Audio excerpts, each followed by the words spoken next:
diáfisis, en la cual vamos a tener principalmente hueso esponjoso y vamos a tener hueso duro, ¿bien? El periósteo que está recubriendo y obviamente la médula amarilla, tenemos el endostio, la cavidad medular. El tejido óseo está conformado por tanto la matriz orgánica, la fase mineral y las células óseas.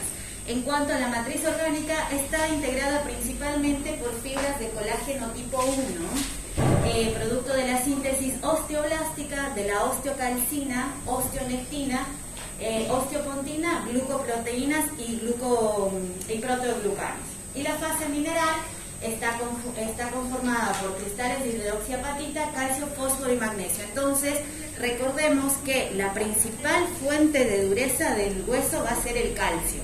Y por ahí ya tenemos que irnos imaginando que si al paciente le falta calcio, ese hueso no va a tener buena calidad porque forma parte de la estructura ósea.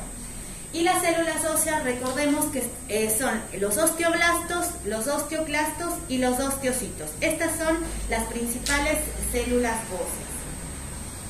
Hay diferentes momentos evolutivos en el estado del hueso, en el esqueleto. Es así que el primer periodo va comprendido desde la etapa embrionaria y fetal hasta la talla final, de formación y crecimiento, en donde hay una continua ganancia de masa ósea. Es decir, que los nenes están en continua ganancia de masa ósea, hasta cuando alcanzan su talla máxima. Es ahí donde se da el pico de masa ósea y de hecho este pico de masa ósea va a determinar si en el futuro esa persona tiene o no más predisposición a presentar osteoporosis. ¿De qué depende esta ganancia de masa ósea? De la alimentación, si el nene o la nena están alimentados con lácteos o no, si es que hacen actividad física o no, porque recordemos que sobre el hueso va a actuar la GH, que es la hormona de crecimiento, y va a favorecer, como su nombre lo indica, el crecimiento.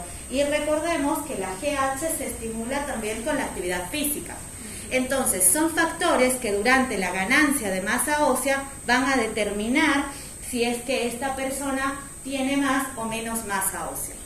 Luego viene el periodo de modelación, que viene desde la talla final hasta el fin de la tercera década de la vida, en donde el balance óseo es positivo. ¿Qué quiere decir que es positivo? Gano más de lo que pierdo, a eso se refiere. Y es en donde se alcanza finalmente ya el pico de masa ósea. Y luego viene la etapa de remodelación ósea, que se caracteriza por actividad de reabsorción y formación compensatoria, en donde tengo un balance cero. ¿Qué quiere decir el balance cero?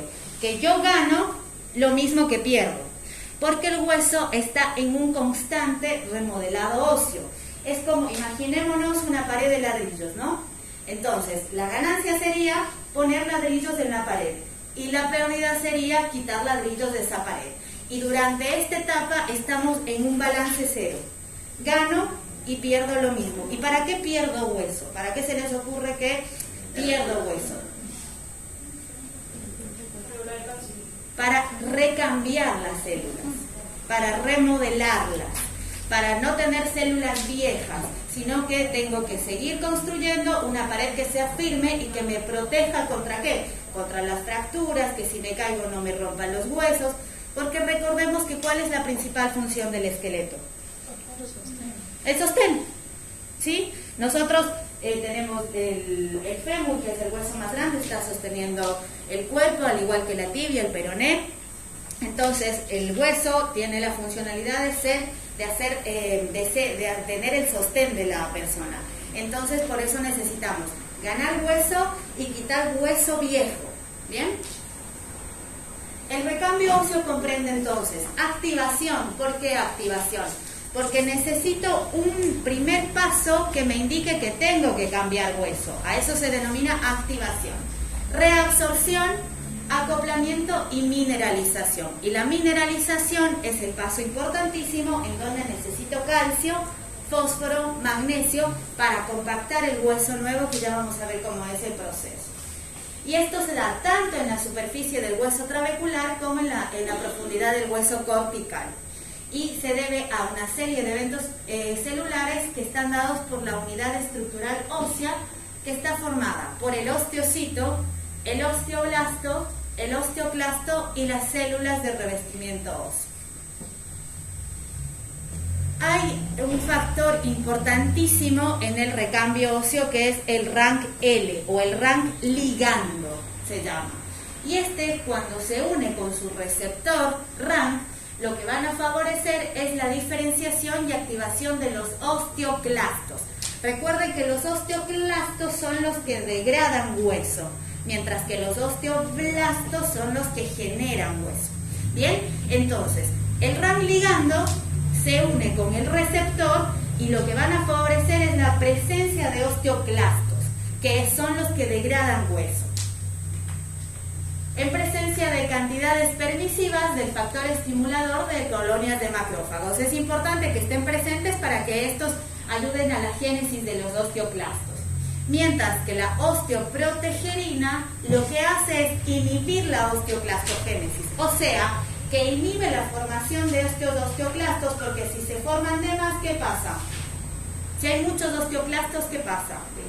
Degradan mucho hueso, entonces necesito mantener un equilibrio y eso se hace gracias a la osteoprotegerina, que esta actúa como un receptor señuelo, es decir, que como que le inhibe al rank ligando para que no se pegue al receptor y de esta forma no se produzcan más osteoclastos. Inhibe la diferenciación de osteoclastos y bloquea la activación de los mismos para que no maduren e induce su apoptosis. Entonces la osteoprotegerina lo que hace es bloquear que se produzcan más osteoclastos. En cuanto al sistema beta-catenina, es el controlador maestro de la formación ósea. Y el Wnt o WNT está implicado en la formación de hueso, lo que hace va a regular positivamente la producción de osteoprotegerina. ¿Qué era la osteoprotegerina? La que inhibía la formación de osteoclastos. Entonces, este Wnt favorece que se produzca la osteoprotegerina y regula en menos el rank ligando. Entonces, de esta forma, el Wnt o el WNT favorece que no se degrade más hueso. ¿Se entiende? La esclerostina es una glicoproteína que va a ser segregada por los osteocitos y se codifica en el gen SOF. Esta actúa como inhibidor clave para mantener la formación ósea, evita el efecto deleterio del crecimiento no controlado. Esta lo que va a hacer es que no se forme demasiado hueso, ¿sí? Y es inhibida por la PTH. ¿En dónde se produce la PTH? En las paratiroides. Bien, entonces acá tenemos un gráfico en donde vemos cómo es el proceso del remodelado óseo. Y vemos hacia su izquierda, vamos a ver abajo donde ven esas células como estrellitas. Estas son los osteocitos. Los osteocitos son células que quedaron atrapadas en la matriz del hueso derivadas de los osteoblastos. Entonces, estos osteocitos mandan una señal que favorece que el rank ligando se una al receptor rank para que de esta forma empiecen a producirse los osteoclastos y se empiece a degradar hueso. Imaginémonos una pared de ladrillos en donde el osteoclasto no es como un taladro, son como pequeñas bombas que explotan y degradan partes del hueso, ¿sí? Así, imagínense. Entonces, se une el rank ligando al rank, si ven arriba la parte de la célula morada junto con el receptor que es como una I, esos favorecen la formación del osteoclasto, que el osteoclasto va a ir hacia la matriz del hueso. Y en la matriz, si ven el osteoclasto, que es la célula rojita, que tiene como unas patitas, unos piecitos, se llaman podosomas. Y esos les favorecen pegarse al hueso y lo que hace es formar las lagunas de Hoshi. Es decir, que hace como un huequito, por así decirlo, en donde secreta ciertas enzimas catalíticas que van comiendo el hueso. Entonces, de esa manera se va degradando. Luego, este mismo osteoclasto, todo está conjugado, o sea, un paso se da tras el otro. Este osteoclasto favorece cierta salida de calcio, obviamente, porque lo está degradando, además de factores de crecimiento que estos van a estimular el osteoblasto. ¿Para qué? Para que este forme hueso. ¿Bien? Entonces, el osteoblasto va a formar hueso, van a secretarse la osteoprotegerina, el Wnt, la esclerostina, y va a empezar a formar como una matriz de colágeno, que esta finalmente tiene que ser mineralizada con el calcio, con el fósforo, y así logramos la dureza del hueso. Y nuevamente los osteocitos quedan atrapados en la matriz. Y después de un tiempo vuelve el ciclo. Eso es lo que normalmente sucede en un hueso sano, en un hueso joven, en donde lo que pierdo es igual a lo que gano. Eso es lo que normalmente sucede. Si tienen alguna pregunta o dicen, no entiendo, doctora, lo que habla, pregúntenme. Entonces aquí lo que quería mostrarles es qué pasaría si yo no tengo el Wnt o si yo no tengo la osteoprotegerina. Lo que va a pasar es que se va a degradar mucho más hueso del que se logra formar. Y esa va a ser la definición de osteoporosis, en donde se define como una enfermedad que se caracteriza por masa ósea disminuida y deterioro de la microestructura del tejido óseo, lo que conduce a un aumento en la fragilidad ósea y por consiguiente, obviamente, aumento en el riesgo de fracturas. Si quieren yo les paso las diapositivas, así no copian y se entienden. Entonces, sería la osteoporosis, dicho de una forma, una pérdida cuantitativa de hueso con alteración de la calidad ósea. ¿Bien? Y aumenta por ende el riesgo de fracturas. En cuanto a la epidemiología, esto es importantísimo porque al menos el 30 al 50% de mujeres posmenopáusicas van a desarrollar la enfermedad. Es un montón, 30 al 50% es un montón.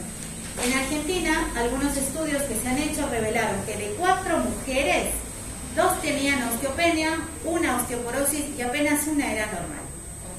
Es muy alta la incidencia. Para el 2025 se estima que habrá 3.3 millones de mujeres mayores de 50 años con osteopenia y 1.65 millones con osteoporosis, y que aumentará al 5.24 y 2.62 millones para el 2050. O sea que si no hacemos algo vamos a tener abuelitos fracturados en todos los hospitales del mundo mucho más, de forma más frecuente. En cuanto a la fisiopatología, ya se las dije básicamente antes, ¿sí? La remodelación desacoplada ocurre durante la menopausia con privación de estrógenos. Recordemos que en la mujer los estrógenos son los que protegen de esta degradación exagerada de hueso, o en respuesta a flujos de hormona paratiroide endógena, es decir, que si yo tengo mucha paratormona, también tengo más riesgo de alteración del remodelado óseo, o sea, si tengo un hiperparatiroidismo primario. ¿Bien? Estimulación con citocinas, oleadas de GH, exceso de glucocorticoides o cambios en el calcio sérico, en el consumo del calcio. Sin embargo, una de las vías más críticas es el esquema de interacción osteoblasto-osteoclasto. Se forman más osteoclastos que osteoblastos. Por eso hay una relación alterada entre el RAM ligando y la osteoprotegerina. RAM ligando forma osteoclastos. Osteoprotegerina inhibe que estos se formen en demasía. Bien, entonces se altera la relación. Y acá vemos a su izquierda tenemos un hueso normal y como vemos a la derecha un hueso osteoporótico. Tiene muchos más poros y menos matriz ósea, es decir que es un hueso muy frágil, que una caída y chao, se fractura el paciente. Entonces la deficiencia de estrógenos y la osteoporosis está relacionada con la edad. La menopausia se da alrededor de los 48, 50 años, es el momento en donde ocurre la menopausia y donde ocurre la caída de estrógenos. Por eso, toda mujer posmenopáusica tiene que tener una densitometría ósea en el seguimiento. Bien, aumenta la adiposidad de la médula ósea. Hay niveles más bajos de estradiol en mujeres posmenopáusicas que están asociadas con menor densidad mineral ósea y probablemente mayor riesgo de fractura. ¿Y qué era el Wnt? Que regulaba positivamente la producción de osteoprotegerina y en menos el RAM-L. Pero en la osteoporosis esto no sucede. Y la esclerostina, recordamos que era la que inhibía la formación de hueso en demasía y esta también va a estar alterada en cuanto a estas pacientes. La patogenia de este proceso es multifactorial. aunque la deficiencia de calcio en la dieta conduce a un hiperparatiroidismo secundario. Los momentos evolutivos también van a determinar qué cantidad de calcio necesito. En un nene que está en formación continua, necesito más aporte de calcio que en un adulto joven. En el adulto joven necesito menos porque tiene un balance cero, no está ganando todo el tiempo. Y en un adulto mayor necesito más calcio porque es un paciente que no renueva de forma adecuada. Entonces, una persona necesita 1500 miligramos de calcio al día para contener las cantidades suficientes de reserva y poder mineralizar el hueso. Si una persona no las consume o porque es ovo lácteo vegetariano, no sé, o no consume lácteos, o le cae mal, o no le gusta simplemente y no llega al contenido, tiene más riesgo de tener un hueso más frágil.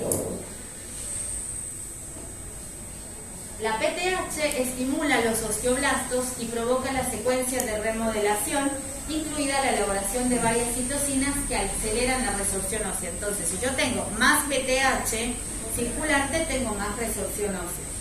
¿Cuándo hay más PTH circulante? Lo dije hace poquito. Cuando tengo un hiperparatiroidismo primario, tengo más PTH circulante, tengo más resorción ósea. En general también existe evidencia de que la vitamina D, su deficiencia o su insuficiencia también favorecen la alteración en cuanto al metabolismo del calcio. Por ende, los valores sobre 30 van a asociarse con buena salud ósea. Yo tengo que procurar que mi paciente tenga siempre más de 30 de vitamina D. La vejez y la deficiencia de estrógenos, ¿qué pasa con esto? ¿Por qué se asocia? Porque también hay disfunción de las mitocondrias, porque hay mayor estrés oxidativo, disminución de la autofagia, daño del ADN, senescencia de osteoprogenitores y osteocitos, hay fenotipo secretor asociado a la senescencia, se favorece la presencia de hiperoxidación de líquidos. Bien, entonces acá hay un cuadrito como que resume todos los factores para que se presente la osteoporosis. Si hay menor consumo dietético de calcio, ¿qué pasa? Hay menor absorción de obviamente. Si hay menor consumo y síntesis de vitamina D, también hay menor absorción de calcio. Si yo tengo menos calcio plasmático, ¿qué le pasa a la PTH? Aumenta. Y si aumenta la PTH más la deficiencia de estrógenos, aumenta el recambio y la resorción ósea. Esto hace que lleve a la pérdida de hueso. Y si hay menos formación ósea, también obviamente voy a perder hueso. Si hay un pico de masa ósea reducida, es decir, que el nene o la nena desde pequeños no tuvieron un buen aporte de lácteos, no hicieron actividad física, no tuvieron un buen pico de masa ósea, eso también lleva a mayor riesgo de fracturas, mayor riesgo de osteoporosis. La pérdida ósea posmenopáusica reduce la masa ósea, la pérdida ósea por edad reduce la masa ósea, porque no solamente la mujer posmenopáusica tiene más riesgo de osteoporosis. Si bien el hombre no tiene este riesgo marcado porque él no tiene una caída de estrógenos obviamente, pero a mayor edad también más hueso frágil, si no se alimenta adecuadamente, también tiene riesgo de pérdida ósea. Esta masa ósea reducida conlleva ¿qué? A un riesgo de fractura. Otros factores de riesgo, ¿cuáles son de pérdida de masa ósea? Glucocorticoides, por ejemplo, inmovilidad. Los pacientes que están en los centros de rehabilitación, que tienen 80 días internado, tienen mayor resorción ósea porque no tienen movilidad. Entonces, el paciente que no tiene movilidad, su cuerpo lo traduce como que no necesitas moverte, no necesito estar fuerte. Entonces, hay mayor resorción ósea. Son otros factores que también intervienen. Los factores extraesqueléticos, su propensión a caídas, hay mala calidad del hueso, obviamente, y las fracturas. Cuando una persona tuvo una fractura de cadera, tiene un riesgo inminente de una segunda fractura. Por eso es importantísimo tratarlos a tiempo, porque recordemos que una fractura de cadera ya es un factor inmovilizante, incapacitante. Si tiene otra fractura, tiene más riesgo de que no camina, por ende se coagula más fácil, por ende está escarado y tiene más riesgo de comorbilidades. Una pregunta. Sí. No entiendo porque antes habías dicho que no tener el WNT, esclerotina, OPG, te da osteoporosis. No entiendo el tema de la esclerotina, porque dijiste que inhibía la producción en demasía del hueso. ¿Por qué no tenerla te daría osteoporosis? Porque si vos tenés un hueso que se forma en demasía, se forma erróneo. Vos imaginate que los ladrillos tienen que ir puestos uno sobre otro de forma prolijita. Si yo tengo demasiado y no degrado, se van poniendo uno sobre el otro, la mitad, y entonces se forma algo erróneo. Tienen que estar en equilibrio completo como para que degrademos y ganemos hueso. Perfecto. ¿Bien? Sí. El cuadro clínico. La osteoporosis no duele. ¿Hasta cuándo? Hasta que se fractura. No es que viene un paciente con dolor de huesos y uno dice, este probablemente tiene osteoporosis. Lo más probable es que tenga artrosis. ¿Sí? Porque la osteoporosis no duele hasta que la persona se fracturó. Y no siempre se fractura porque se cayó. A veces tienen fracturas espontáneas. Se produce la complicación más frecuente, que es la fractura. Los síntomas van a estar vinculados con esa fractura. La impotencia funcional del miembro que se fracturó, o si es que tuvo una fractura de vértebras, dolor en la columna, dolor en la espalda, ¿bien? Y son frecuentes en las muñecas, los cuerpos vertebrales y el cuello femoral. Paciente de 80 años que se cayó y se fracturó, tiene diagnóstico de osteoporosis sin necesidad de ningún otro análisis. Tiene 80 años, estuvo caminando, se tropezó y se cayó. Eso es fractura por fragilidad. Así que ese paciente ya tiene diagnóstico de osteoporosis. Y el síntoma obviamente agudo va a ser el dolor que le sigue a la fractura y la limitación de la movilidad. Todas las fracturas vertebrales se asocian con la disminución de la talla. Por eso es importantísimo en la consulta medir a los pacientes. Más allá de que no está en periodo de crecimiento, sobre todo los adultos mayores, tiene una persona de 35 o 40 años, bueno, no le mido cada vez que viene, porque sé que ese paciente no está en un recambio óseo acelerado. Pero un adulto mayor, ustedes van a encontrar que dice, medía 1,65, pero me achiqué. Ojo con el me achiqué, porque no siempre es que el paciente está más encorvado. A veces puede tener fracturas vertebrales y eso redujo la talla del paciente. Una pregunta, pero si tiene una fractura vertebral, ¿no le va a doler? ¿No va a sentir hormigón en las manos, algo? Le va a doler, pero a veces tienen aplastamiento de los cuerpos vertebrales porque les fue pasando con el tiempo y el paciente fue encorvándose cada vez más buscando una posición antálgica. Entonces, como que, no sé si alguna vez vieron por ahí, ya no se ve, van unos viejitos que caminan así. Sí. Bueno, ese tiene osteoporosis, porque fue acomodando su postura de una forma que no le duela tanto y obviamente la columna fue corrigiendo la lordosis que tenemos normalmente. Por lo general les duele, pero por ahí no tanto. Entonces hay un cuernito que se fisuró y el paciente no le duele tanto porque puede seguir caminando. No siempre, a todos los pacientes les duele. Bien, entonces se puede observar una cifosis progresiva y en la columna lumbar una rectificación de la lordosis. ¿Ven cómo se va haciendo como una curvita? Como se va rectificando acá también la curvatura cervical. Bueno, eso es porque el paciente va perdiendo esta masa del cuerpo vertebral. Hay una pérdida de forma de la cintura. El abdomen protruye en casos severos, la parrilla costal entra en contacto con la pelvis. La fractura osteoporótica más severa es la del cuello femoral, es decir, la de la cadera. Esa es la más severa porque requiere reparación quirúrgica, porque se asocia con una alta morbimortalidad. Porque bien, se fractura un paciente de 85 años, hipertenso, diabético, anticoagulado, que tiene insuficiencia cardíaca, y yo lo tengo que entrar a operar. Ya de entrada, con todas las comorbilidades, ya es un paciente de riesgo. Ahora hay que ver si es que el paciente camina posterior a eso. Si no camina, un paciente que está en cama, que lo tengo que anticoagular, que tiene más riesgo de sangrado, que no sé si come, que tiene pérdida de masa muscular. O sea, ya de por sí todo el entorno que le circunda a un paciente adulto mayor con fractura de cadera es malo. A eso le sumamos que marca un riesgo de un futuro de otra fractura de cadera. Entonces, hay que tratar de evitar, que es lo principal. Acá es la imagen, no sé si alguna vez vieron un abuelito cruzando la calle así, bueno, tiene osteoporosis, porque es la manera como se fue acomodando a medida que fueron pasando los años. ¿Qué factores de riesgo hay para presentar fractura de osteoporosis? Antecedentes de fractura en familiares de primer grado. Fractura en la madre o el padre le marca un riesgo a la persona. Historia personal de fracturas, como dije, si se fracturó antes, más riesgo de que se fracture después. Menopausia precoz o quirúrgica.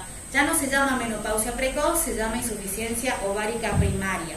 Aquellas mujeres que antes, por ejemplo, tipo 38, 40 años, tuvieron una falla ovárica primaria, hay que hacer una densitometría porque pueden tener osteoporosis. Lo mismo que si una paciente le hicieron una histerectomía o forectomía por alguna otra circunstancia, ojo con el hueso, porque ya no tiene producción de estrógenos. Carencia de estrógenos en la premenopausia, enfermedades asociadas, ingesta de corticoides u otras drogas, delgadez. Acá el ser flaco marca un riesgo de osteoporosis más que el ser gordito, por así decirlo. Pero el paciente que es extremadamente delgado tiene más riesgo de osteoporosis porque se ve que ese paciente, la alimentación y el pico de masa ósea no fue adecuado. El tabaquismo, más de 10 cigarrillos diarios. Se ha visto que el tabaco marca un riesgo porque todas las sustancias que contiene para hacerse el tabaco influyen mucho en el recambio óseo. Acá tenemos otras de las causas de osteoporosis. Estas eran los riesgos de fractura, ¿sí? Acá los riesgos de las causas de osteoporosis: pérdida de la función gonadal. Aquellas mujeres que tienen un periodo de amenorrea más de 6 meses, también hay que hacer una densitometría porque pueden haber perdido masa ósea. Bien. Las causas endocrinas, como dijimos, hiperparatiroidismo primario, mayor circulación de PTH, tirotoxicosis, el hipertiroidismo, también como el hipertiroidismo es un estado hipermetabólico, también puede presentar osteoporosis. Síndrome de Cushing, recuerden que el síndrome de Cushing es una circulación en demasía de glucocorticoides, por tanto también marca un riesgo de osteoporosis. Diabetes tipo 1, hipogonadismo. Si un hombre tiene también una caída de testosterona por alguna patología, también puede tener riesgo de osteoporosis. El tabaquismo, el alcoholismo, enfermedades neoplásicas, el mieloma múltiple, leucemias, linfomas, enfermedades hepáticas porque disminuye la función de los osteoblastos, cirrosis biliar primaria, hepatitis crónica. Causas nutricionales, bueno, todo lo que sea de difícil ingesta de calcio, de la vitamina D, malnutrición, obviamente pacientes delgados, síndromes de mala absorción, pacientes con celiaquía que no absorben bien todo lo que de la alimentación, no absorben todos los minerales y vitaminas, también tienen mayor riesgo de osteoporosis. Exceso de sodio, exceso en la ingesta de proteínas y fosfato y exceso en la ingesta de alcohol. Inmovilización prolongada. Causas farmacológicas, glucocorticoides, hormona tiroidea. ¿Por qué hormona tiroidea? ¿Por qué se les ocurre? Ahí dice, causas farmacológicas, hormona tiroidea. Por lo mismo que hablamos recién. Un paciente tratado con levotiroxina también va a tener mayor osteoporosis. ¿Pero por qué? Todos los pacientes que yo les doy levotiroxina, aumenta el rango hagan de cuenta que de la población el 50% son hipotiroideos. Todos esos tienen riesgo de... No, eso es como que dosis dependiente. Exacto. En un paciente que yo me paso la dosis y le estoy generando un hipertiroidismo farmacológico, tiene más riesgo de osteoporosis. Por eso, ojo con la dosis de levotiroxina. Un paciente adulto mayor no es lo mismo el objetivo de TSH que un adulto joven. En el adulto mayor es más riesgoso si yo le tengo la TSH suprimida. ¿Por qué? Por esto, porque tiene más riesgo de osteoporosis. Furosemida, inhibidores de la aromatasa, antiandrógenos, obviamente, hay algunos anticonvulsivantes, inhibidores de la bomba de protones, antipsicóticos de segunda generación y litio. Y anomalías genéticas, bueno, osteogénesis imperfecta, síndrome de Ehlers-Danlos, proteinuria eritrocítica congénita o talasemia. El tabaquismo. Los fumadores tienen mayor riesgo de osteoporosis, obviamente, que aquellos que no fuman. por decremento de las concentraciones de las hormonas sexuales, tanto en hombres como en mujeres, interfiere en la absorción del calcio, disminuye la actividad de los osteoblastos, hay disminución de peso corporal, menopausia temprana o incremento, y este va a incrementar el 80% en el riesgo de fractura, o sea que si la persona fuma, ya de entrada tiene 80% de probabilidad mayor de que se fracture. En cuanto al diagnóstico, nos puede ayudar una radiografía, ¿para qué? Para ver si es que tiene o no una fractura. La absorciometría dual de rayos X, más comúnmente conocida como DMO o densitometría ósea. Ultrasonido muy poco se usa, la verdad que no lo usamos, y tomografía, bueno, tratan dependiendo de cada paciente. Pero lo que más usamos es la radiografía y la densitometría ósea. En cuanto a la radiografía, es útil para detectar fracturas vertebrales. El hallazgo de por lo menos una deformidad vertebral es un indicador de osteoporosis y debe considerarse un factor de riesgo para nuevas fracturas. O sea, si yo tengo un cuerpo vertebral disminuido de tamaño, que yo veo que está diferente al otro, confirmo si tiene una densitometría ósea, pero eso ya me llama la atención. La radiografía también es útil para descartar espondiloartrosis y calcificaciones vasculares que me puedan interferir cuando yo hago una densitometría ósea. Lo mismo que si el paciente tiene artrosis. Pero la radiografía, encuentras la deformidad vertebral y le das el diagnóstico a cualquier persona de cualquier edad. No, le tengo que hacer una densitometría ósea. Ok. ¿Por qué? Porque si el paciente tiene artrosis, bueno, acá se ve como tiene disminución de los cuerpos, alteración y toda la parte de la vértebra, vemos que acá esta está mucho más deformada que las otras, no sé si se logra ver. Sí. Bien, bueno, un paciente que probablemente tenga osteoporosis y lo tengo que confirmar con la densitometría. En los pacientes que también la radiografía me sirve para los pacientes que tienen artrosis. Un paciente que tiene artrosis, en la columna no le puedo pedir una densitometría ósea porque me va a dar como que tiene más masa. Porque al tener artrosis, recuerden que los pacientes tienen como que menos espacios intervertebrales. Entonces, como que a la densitometría eso lo traduce como que tiene mucha más masa ósea, entonces no me sirve. Para eso tengo que pedirle antes una radiografía. Se realiza la radiografía en la columna lumbar, centrada en D8, en la columna dorsal, centrada en D8 y lumbar, centrada en L2, en proyección antero-posterior y lateral.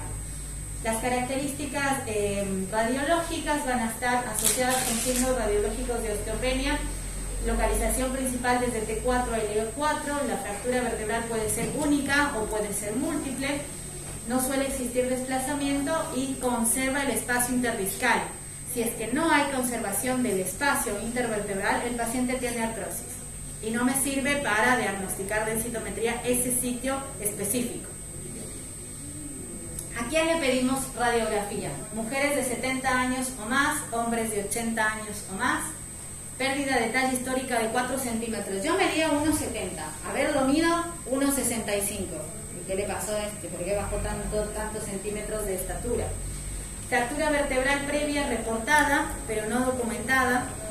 Tratamiento de glucocorticoides con dosis mayores a 5 miligramos de prednisona o el equivalente por más de 3 meses.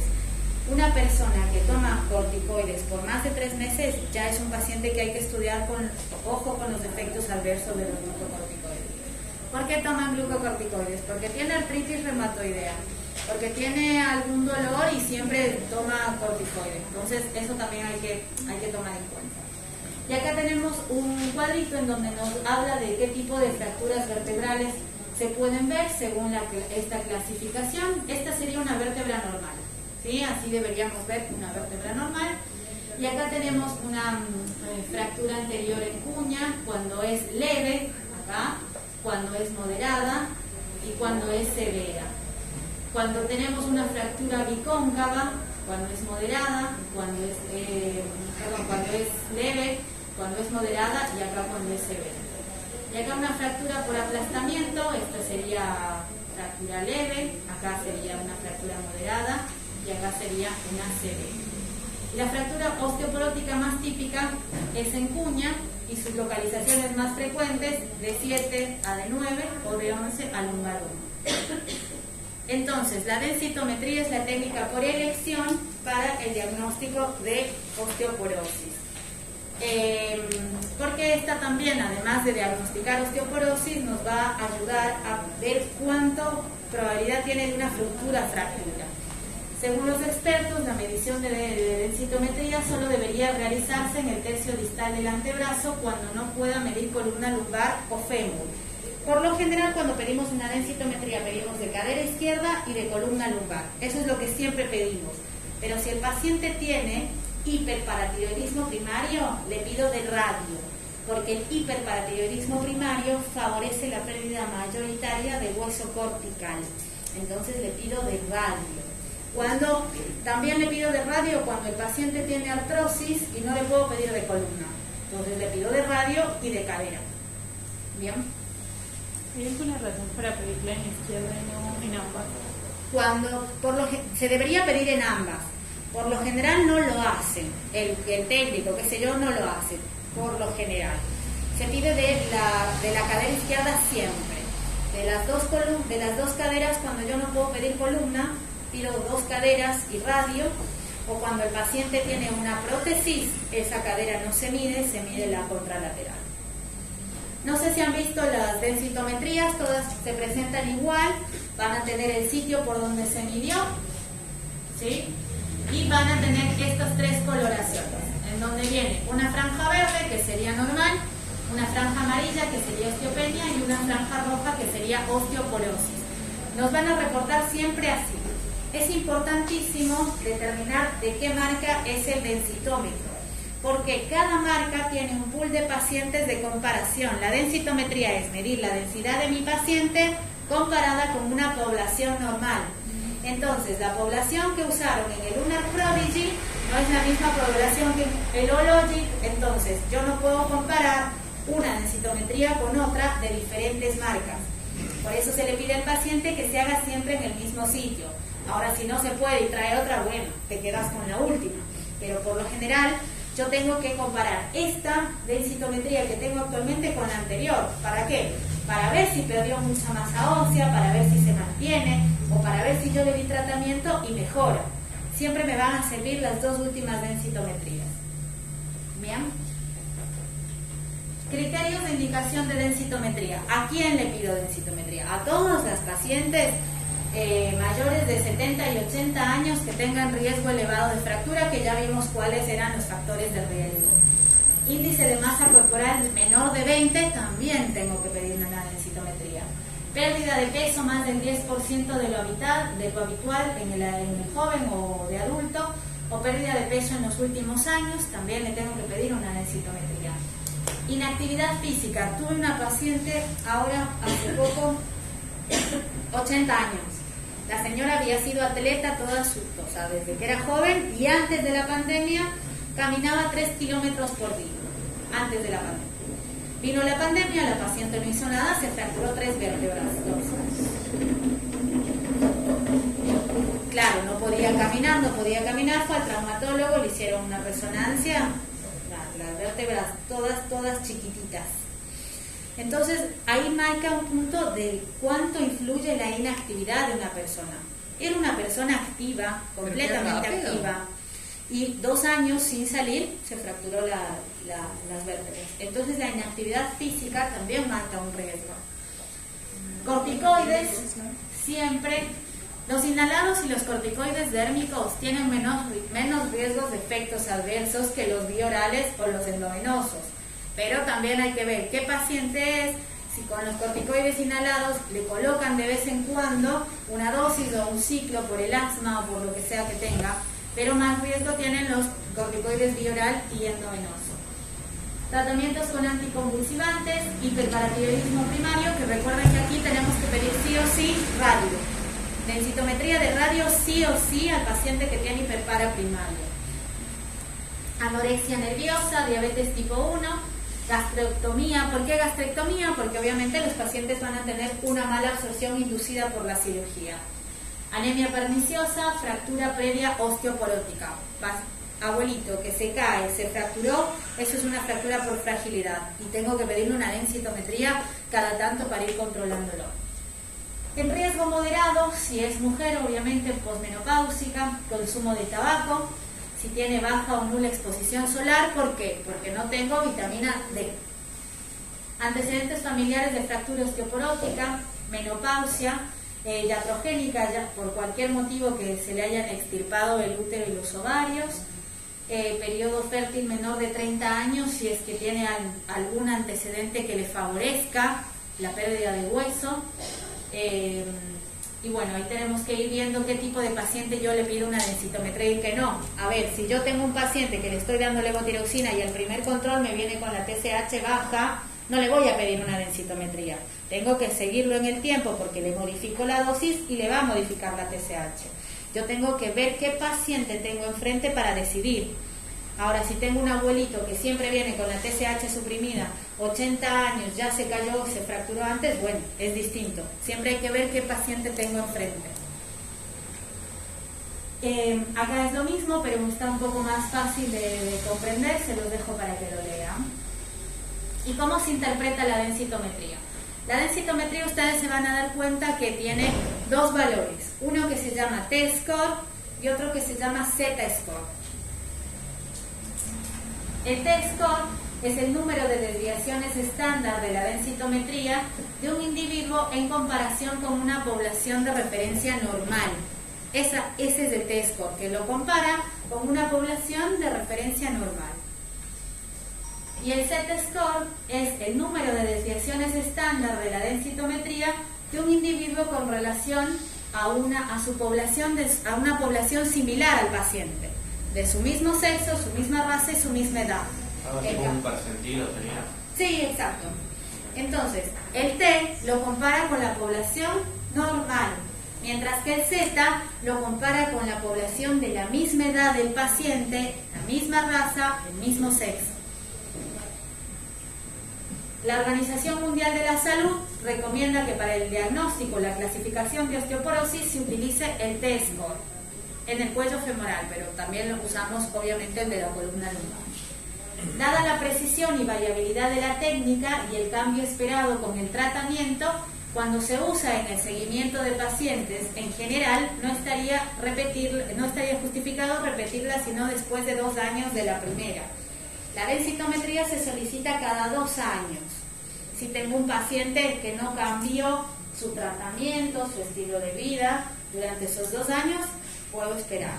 Ahora, si antes de los 2 años el paciente inició glucocorticoides o estuvo hospitalizado 3 meses o tuvo alguna intercurrencia, bueno, se lo puedo pedir antes, pero la indicación es cada 2 años. Se consideraría como un cambio significativo de la densitometría si es superior al 5% la pérdida en zona lumbar y el 8% en el cuello femoral. Y acá vamos a ver cómo clasificamos según el T-score. Normal, si es que la desviación estándar o la del T-score es mayor de -1. O sea, mayor de -1 hace referencia a -0.9, -0.8, hacia arriba. ¿Se entiende? Porque esto es negativo. Baja masa ósea u osteopenia, un T-score menos de 1 y mayor de -2.5. Esto es así. Menos de 1 quiere decir -1.1, -1.2 y así hasta 2.5. ¿Bien? Osteoporosis menos de 2.5, o sea, -2.6, -2.7, -2.8, así, negativamente hacia abajo sería. Y osteoporosis grave o establecida menos de -2.5 con una o más fracturas por fragilidad. Y ahí ya consideramos como osteoporosis grave. ¿Entendieron esta parte de que es medio confusa? Sí. ¿Todos? Bien. El diagnóstico de osteoporosis puede realizarse en mujeres posmenopáusicas y hombres de edad mayor o igual a 50 años si el T-score es menor a -2.5. -2.5, -2.6, -2.7. Así hasta lo que mida, ¿no? Tanto en el raquis lumbar. 2.5 clavado para abajo. Normal. No, osteoporosis. No, pero 2.5, pum, menos 2.5, baja. Ese normal. 2.5 marca la osteoporosis. Entonces de ahí. Menos 2.5, menor menos o igual. 2.6, menos 2.7. Entonces menor o igual. Exacto. Osteoporosis. O sea, si da menos 1.5, osteopenia. Claro.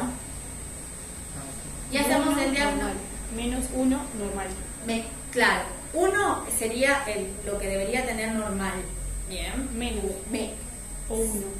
1 es el punto de corte. Si tiene menos 0.8, menos 0.9, está normal. Pero 1 es el corte para marcar ya entonces, ya osteopenia. Exacto. 1 es el corte para marcar osteopenia. Cuando no podemos utilizar la columna lumbar o la cadera, usamos el radio 33. Y hacemos el diagnóstico de acuerdo al test score más bajo medido. ¿Sí? En las mujeres premenopáusicas y hombres menores de 50 años usamos el Z. ¿Por qué? Porque el Z, recuerden que lo comparaba con la población similar al paciente. Esto es particularmente importante, en los niños también se usa el Z. Un Z-score mayor a menos 2 se considera como dentro del rango esperado para la edad. Y no puede diagnosticarse osteoporosis en mujeres premenopáusicas y hombres menores de 50 años solamente basados en la densitometría. Se debe informar baja masa ósea para la edad y el sexo.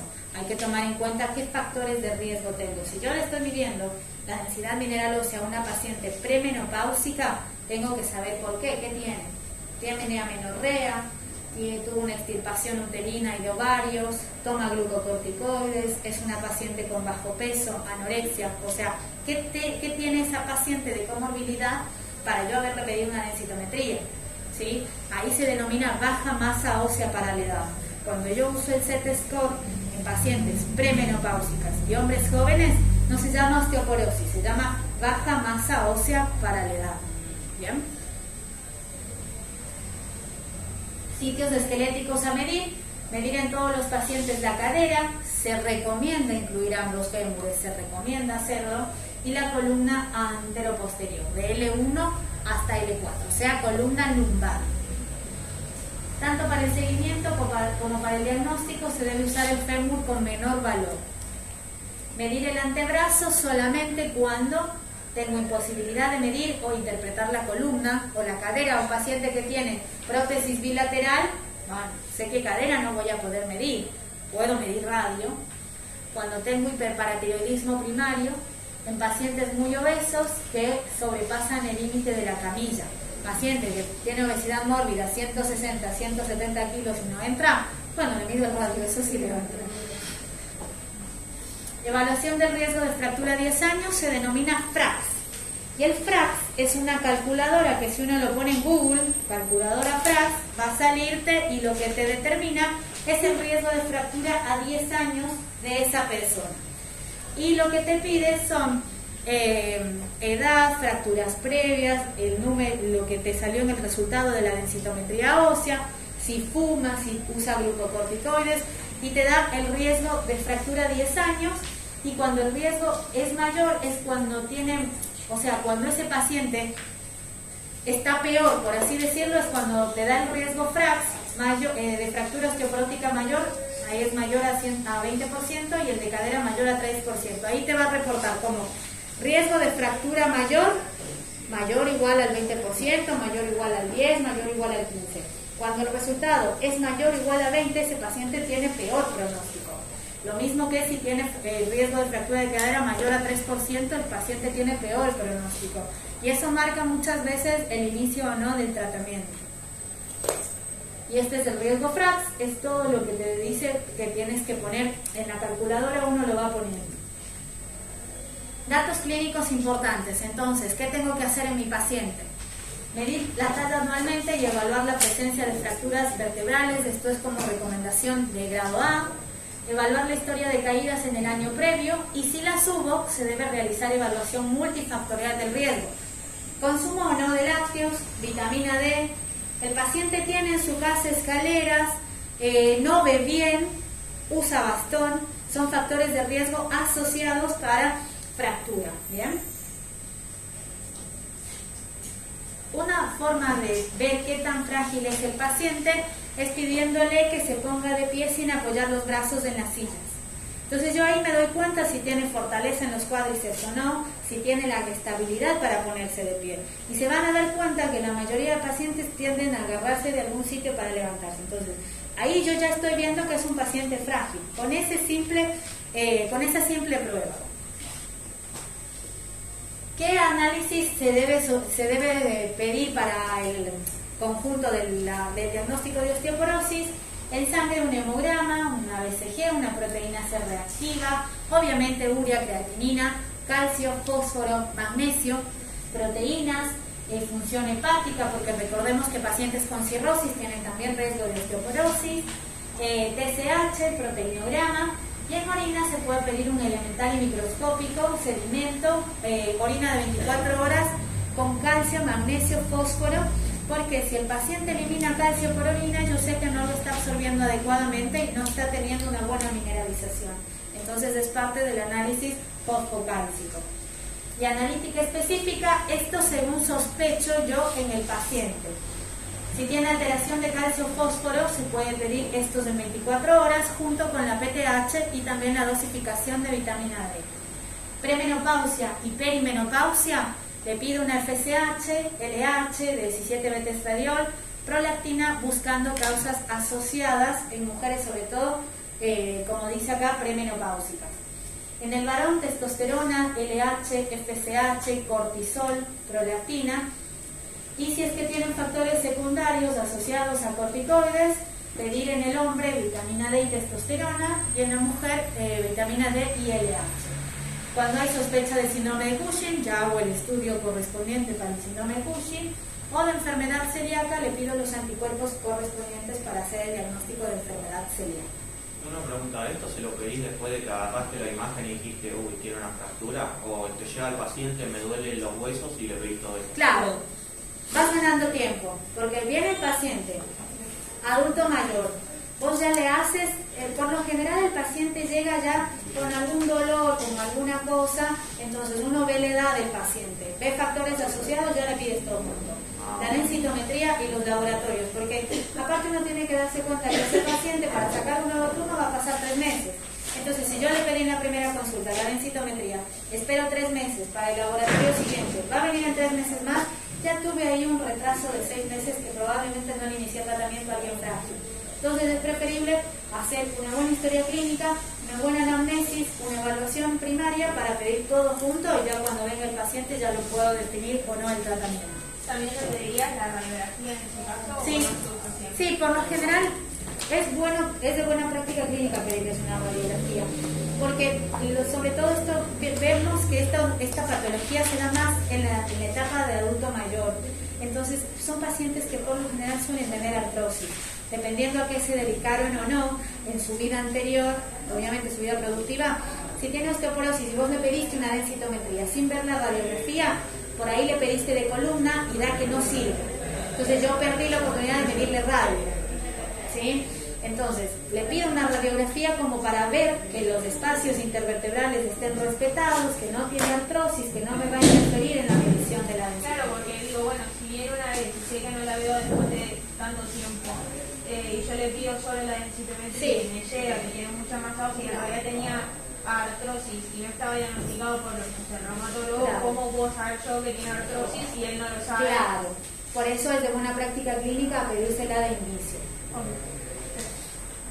Bien, y ahora el tratamiento farmacológico les voy a hablar 2 o 3 palabras porque la verdad que el tratamiento farmacológico es de especialidad, es un tratamiento que dura años, no menos de 5 años.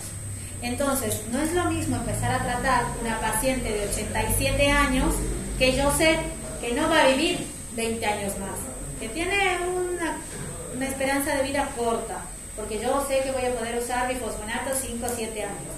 Pero si me viene una mujer de 50 años con baja masa ósea o con osteoporosis, y voy a tener que pensar bien el tratamiento. porque si dura 5 años con un bifosfonato y luego tengo que cambiar, o sea, tengo que elegir. Y el tratamiento de osteoporosis por eso lo tiene que hacer un especialista. Lo puede hacer un ginecólogo, sí, lo puede hacer un reumatólogo, sí, lo puede hacer un endocrinólogo. El tema es saber elegir la medicación. En cuanto al tratamiento farmacológico, tenemos inhibidores de la resorción, que son los conocidos bifosfonatos, la calcitonina, los estrógenos o los moduladores selectivos de receptores de estrógenos. Hay mujeres que en la perimenopausia o en la menopausia recibieron terapia de restitución hormonal, bueno, están más protegidas contra la osteoporosis. Estimulantes de la formación ósea son los anabólicos, el teriparatide, que es un símil de la PTH, denosumab, romosozumab o domocatinib, que ese no hay acá. Los otros dos primeros son súper caros, por ende también es medio complicado conseguirlo. Y el último casi no lo usamos, la verdad. Les voy a poner los que más usamos, que son los bifosfonatos o fijadores de calcio. Los pacientes por lo general lo conocen así, como te estoy tomando un fijador de calcio. Son compuestos sintéticos análogos del pirofosfato que inhiben de forma natural. Estos lo que hacen es ayudar a mantener el equilibrio óseo. Son la primera línea de tratamiento y tenemos el alendronato, el risedronato, ivandronato, pamidronato y el ácido zoledrónico. El ácido zoledrónico se da 5 miligramos anual de forma endovenosa, una vez por año. Y es mucho más fácil dárselo al paciente que por ahí no tolera la vía oral, porque uno de los efectos secundarios principales es intolerancia gástrica. Acidez, generan mucha acidez los que son por vía oral. Por ejemplo, el risedronato se da 150 miligramos al mes, pero vía oral. Entonces, si el paciente no la tolera, tengo que darle algo endovenoso. El ácido zoledrónico es muy bueno, se da cada una vez por año, pero cuesta 50.000 pesos. Entonces, hay que ver cuánto le cubre la obra social y cuánto puede pagar el paciente, ¿no? Casi ninguna obra social lo cubre el 100%, lo cubren por ahí el 60 o el 80%, y hay que ver si el paciente tiene 20.000 pesos para pagar. Entonces, muchas veces el tratamiento ideal no está al alcance porque la economía muchas veces no da. Entonces yo puedo optar por un risedronato, que es una vez por mes. Bueno, vamos probando y vemos. Obviamente no va a tener el mismo efecto que el endovenoso, pero algo hay que darle al paciente. Efectos secundarios: dispepsia, epigastralgia cuando son vía oral. Endovenoso puede tener un síndrome pseudogripal. Hay que decirle al paciente que cuando se va a colocar el ácido zoledrónico, por ejemplo, se puede sentir como ese día un poquito decaído, como un síndrome gripal, que va a sentirlo ese día, pero hay que explicarle al paciente, porque muchos, si no le explicaste, se asusta y no lo usa más, y no te avisó que ya dejó de usarlo, y lo usó una vez y vino a los 2 años y no tomó nunca más nada, porque como le cayó mal y no le dijiste, no tomó nunca más, y ya perdimos 2 años de tratamiento. Entonces hay que explicarle, le puede caer mal.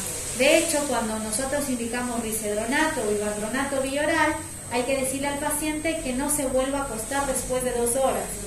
O sea, que lo tome con dos vasos de agua en ayuno, pero que no se vuelva a acostar, porque produce mucha epigastralgia y mucho reflujo.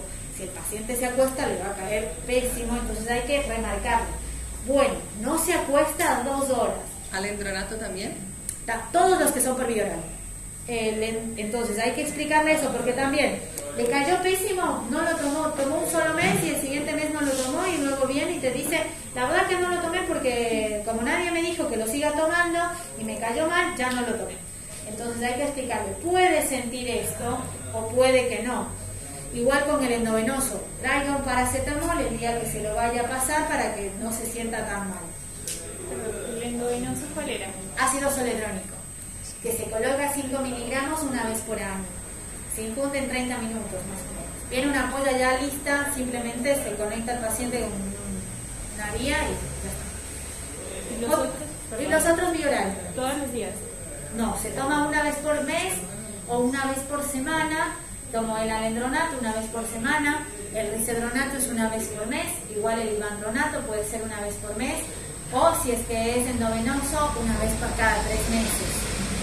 ¿Bien? Otro de los efectos secundarios con el endovenoso es que pueden tener dolor óseo, mucho dolor óseo. Entonces hay que explicarle al paciente, y con paracetamol le pasa, pero hay que explicarle qué le va a pasar, porque imagínate que le estás dando un tratamiento para la osteoporosis y le duelen los huesos, va a pensar que le estás acabando. Entonces hay que explicarle al paciente. Pueden tener alteraciones oculares, muy bajo porcentaje de este efecto secundario, la verdad que casi no se da. Insuficiencia renal, si vos no preparaste bien al paciente, hay que darle mucho líquido. Tiene que tomar al menos 2 litros de agua por día, un día antes y 2 días después de la infusión de calcio, de fijador del calcio. Uno de los efectos adversos que más temen los odontólogos es la osteonecrosis de mandíbula, que se puede dar con los bifosfonatos. Por eso es importante decirle al paciente que antes de que empiece el tratamiento tenga un chequeo odontológico para ver si es que tiene que extraerse o no piezas dentales, si tiene que hacer algún procedimiento, que lo haga antes de recibir el bifosfonato, porque sabemos que después tiene un riesgo de alteración y el tratamiento lo va a recibir 5 años. Además, porque los odontólogos cuando les preguntan, ¿está tomando risedronato? No le quieren hacer nada en los dientes. Entonces es preferible que se hagan todo el tratamiento antes y empezar con los bifosfonatos después.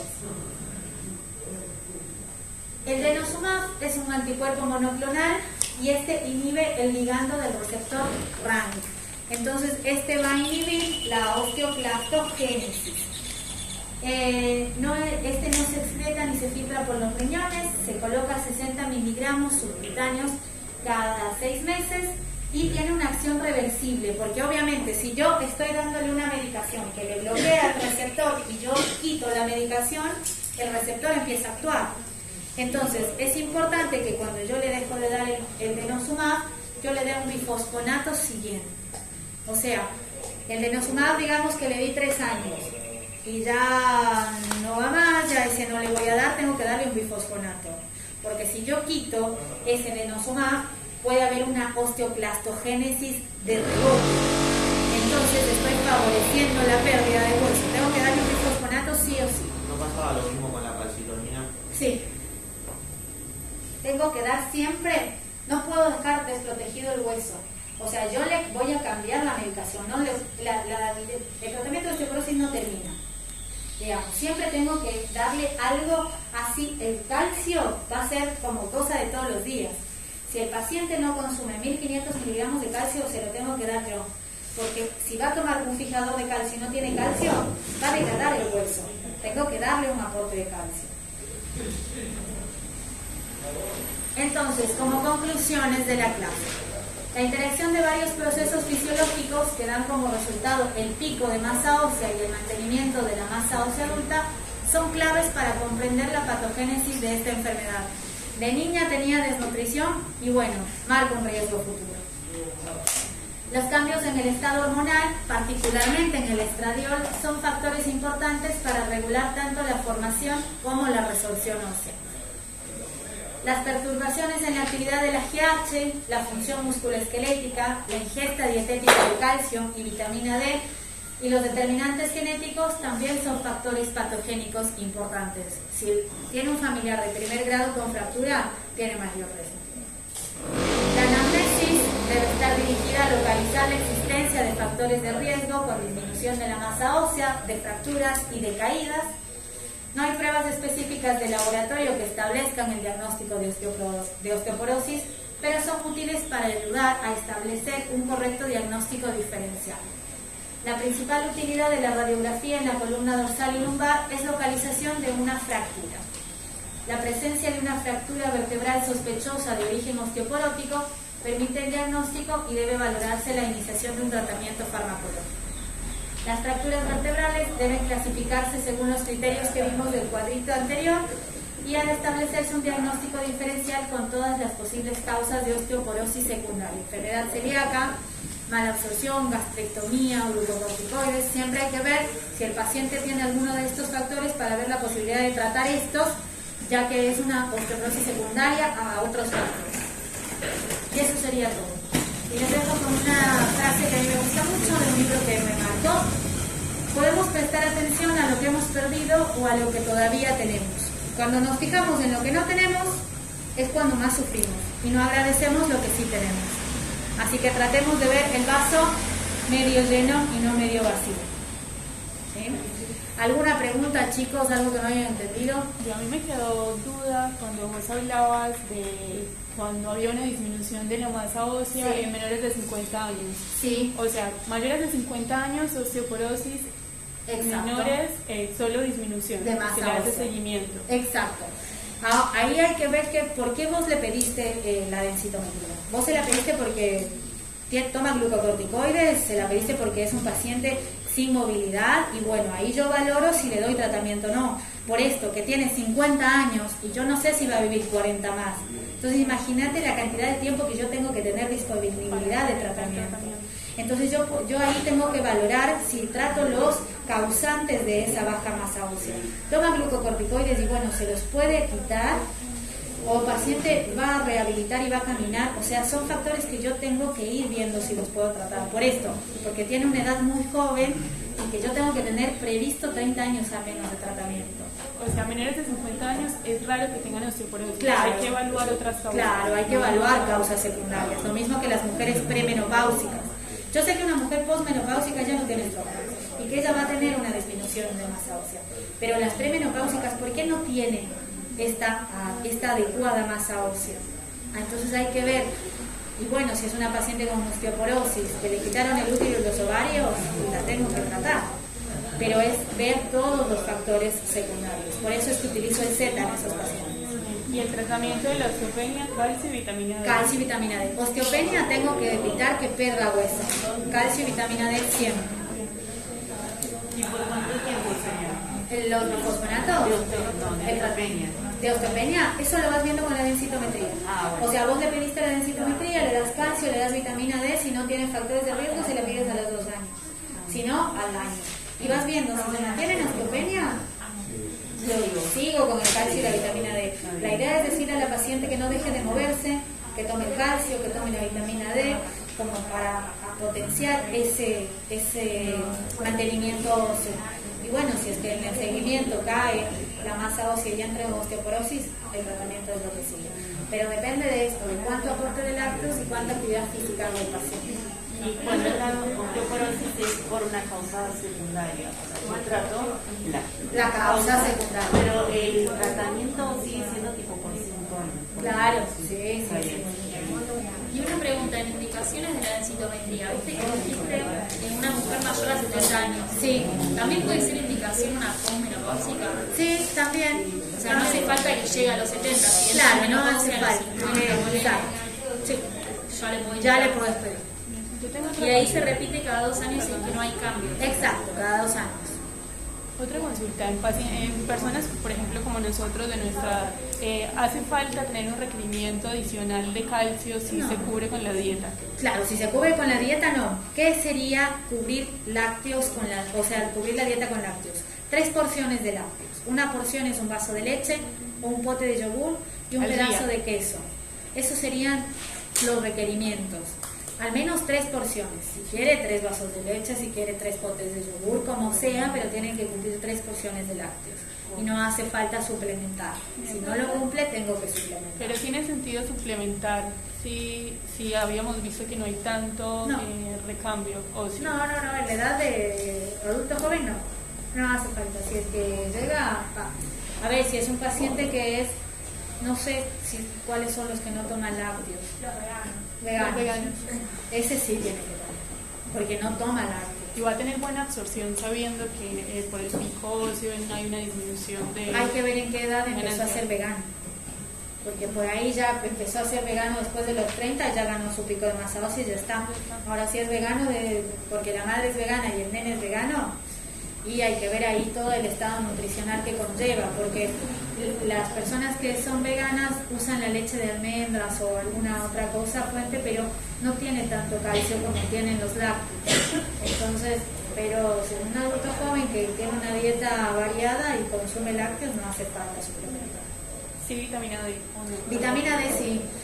En esta zona hay mucho déficit de vitamina D porque, bueno, los rayos de luz ultravioleta no llegan de la forma directa para la absorción adecuada. Además que no hay mucha exposición solar.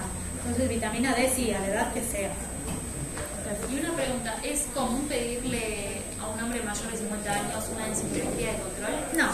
No, los hombres no la necesitan a menos que tenga insuficiencia renal o que tenga cirrosis. O sea, que yo encuentre algo de laboratorio Exacto, normal y ahí le indico la exacto. densitometría. Si tiene más de 80 años, sí, le pido, porque ya es una persona frágil. Pero menos de 50 años, no, porque los hombres no tienen esta caída marcada hormonal que les marca un antes y un después en el estado óseo. Si tiene factores asociados, sí, si no, no. ¿Y en la mujer también si encuentro algo de laboratorio o ya por ser Posmenopáusica sí o sí. Posmenopáusica sí o sí. Y una pregunta, ¿los glifosatos tienen un tiempo máximo de uso? Sí, más o menos, máximo 10 años. Hay ahora estudios que se están haciendo para determinar si es que se necesita un periodo de vacaciones. Antes se llamaba vacaciones al periodo que dejabas de descanso sin bifosfonatos. Ahora se está valorando si se hace o no. Algunos ensayos clínicos dicen que no hace falta tener un descanso, otros que sí. Uno tiene que ir viendo el paciente. ¿Y eso por qué sería? ¿Es tóxico de alguna forma? Y claro, porque también hay que ir monitorizando con calcio, con la función renal. Y recordemos que a medida que avanzan los años, todas las funciones van deteriorando en el paciente. Entonces hay que ir viendo cómo va el paciente también. Bueno, ¿alguna otra cosa, chicos? No, no sé a qué hora empieza el taller con la